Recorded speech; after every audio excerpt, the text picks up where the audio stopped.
आज का हमारा टॉपिक है आरएमएस निकालना। रूट मीन स्क्वायर वैल्यू क्या होती है प्रत्यावर्ती धारा में या वोल्टेज में, इसको निकालना है। अगर इसको आपने नहीं सीखा तो मान चलेगा कि इस पर आधारित न्यूमेरिकल भी आप नहीं कर पाएंगे।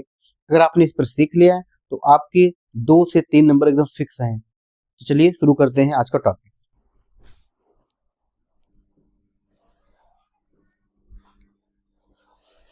एक पूर्ण चक्र के लिए प्रत्यावर्ती धारा का जो औसत मान होता है वह 0 होता है, क्योंकि प्रत्यावर्ती धारा इस प्रकार से कुछ चलता है, आधा चक्कर ऊपर आधा चक्कर नीचे।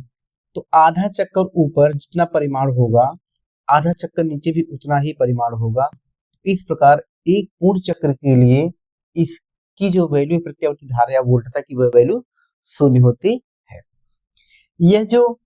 यह जो अधिकतम मान होता है इस मान को हम कहते हैं, इसी को V नॉट या I नॉट कहते हैं।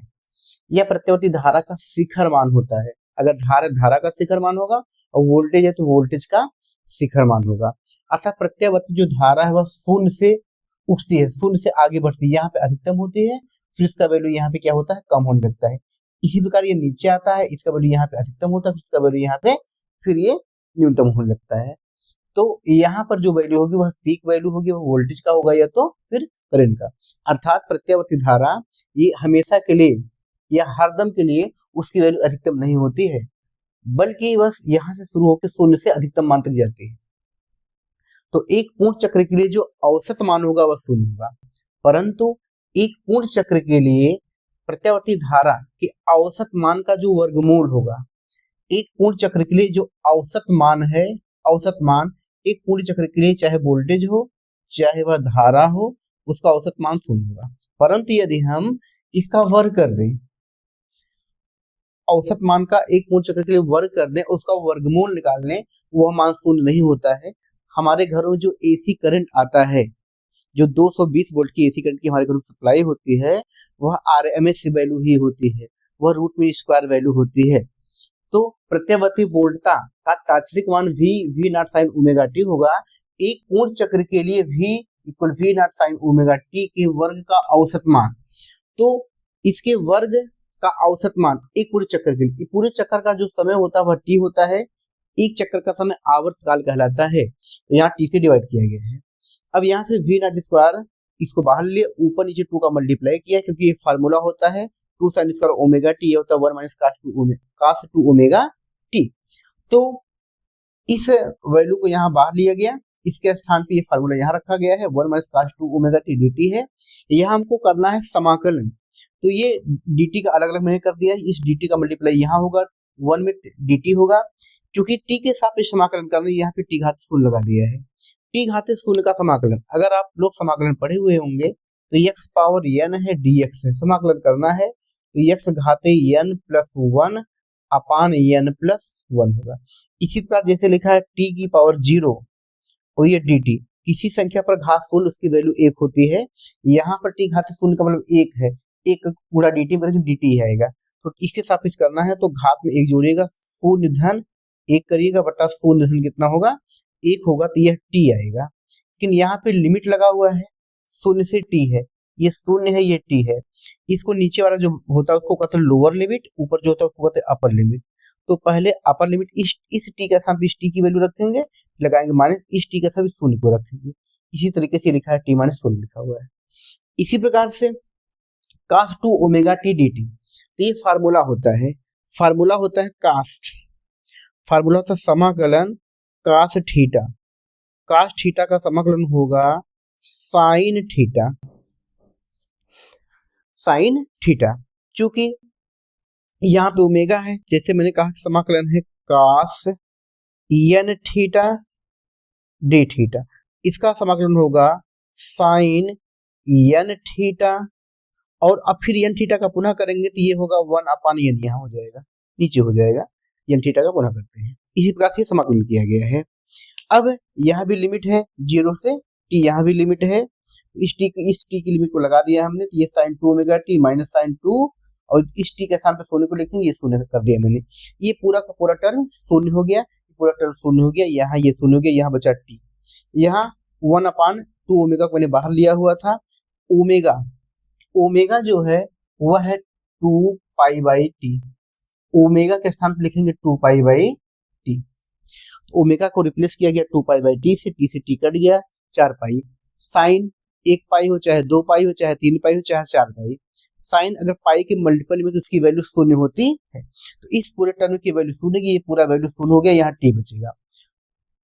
इस टी से यहाँ इस टी से टी कट जाएगा, ऊपर होगा वी नॉट स्क्वायर अपॉन 2 बचेगा। ये जो एवरेज वैल्यू है इसका वर्गमूल, डिफिनेशन से इसका वर्गमूल करना है डिफिनेशन के अनुसार, क्योंकि प्रत्यावर्ती धारा के वर्ग के औसत के वर्गमूल मान को ही वी आर एम एस या आई आर एम एस कहते हैं। तो ये इसका हमने रूट निकाला, V naught upon root two से डिवाइड करेंगे 0.707 वी नॉट आएगा। इसी प्रकार से अगर मैं आई आर एम एस निकालूंगा तो ये भी वैल्यू आएगी आई नॉट अपॉन रूट 2 या 0.707 आई नॉट। तो प्रत्यावर्ती धारा के वर्ग का औसत मान का वर्गमूल मान है, उसी को वी आर एम एस या उसी को आई आर एम एस भी कहते हैं। ये बहुत ही महत्वपूर्ण है यूपी बोर्ड 2016 के लिए, ये बहुत ही 2026 के लिए ये बहुत महत्वपूर्ण है।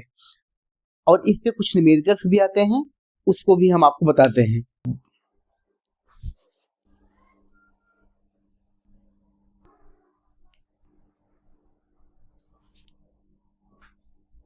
बहुत ही महत्वपूर्ण प्रश्न है जो कि यूपी बोर्ड परीक्षा में पूछा गया है। बहुत इंपॉर्टेंट क्वेश्चन है, ये जान लीजिए, क्योंकि पूछा गया प्रश्न है। यदि किसी परिपथ प्रत्यावर्ती धारा का शिखर मान 423 वोल्ट है, तब उसका प्रभावी विभवांतर क्या होगा, ये आपको निकालना है। तो परिपथ का प्रभावी विभवांतर यानी वी आर एम एस आपको निकालना है। शिखर मान दिया है, तो ये v r M S equal है v naught upon root 2। V naught की वैल्यू है 423 अपॉन रूट 2।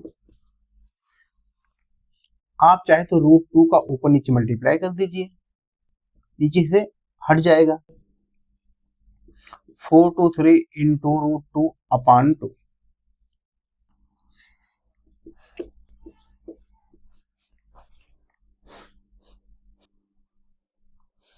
नेक्स्ट क्वेश्चन है, विद्युत परिपथ में प्रयुक्त प्रत्यावर्ती धारा निम्न समीकरण से व्यक्त है।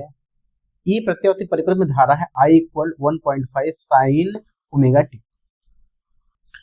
हमको यहाँ पे बताना है, नहीं, यह साइन पाई टी क्वेश्चन करा था, ये है साइन पाई टी। तो पहला हमको निकालना है प्रत्यावर्ती धारा का IMS वैल्यू कितना होगा, दूसरा बताना है माध्यमन कितना होगा, तीसरा है 0.5 सेकेंड एवं 1 सेकेंड पर धारा का तात्क्षणिक मान क्या होगा।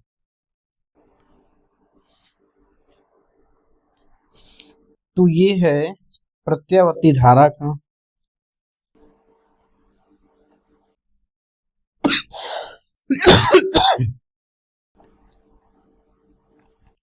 Sine omega T. तो इससे तुलना करने पर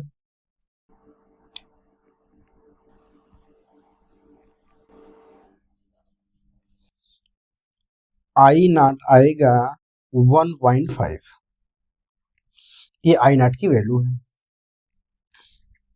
अब I R M S equal है 0.707 आई नॉट, 0.707 इंटू 1.5।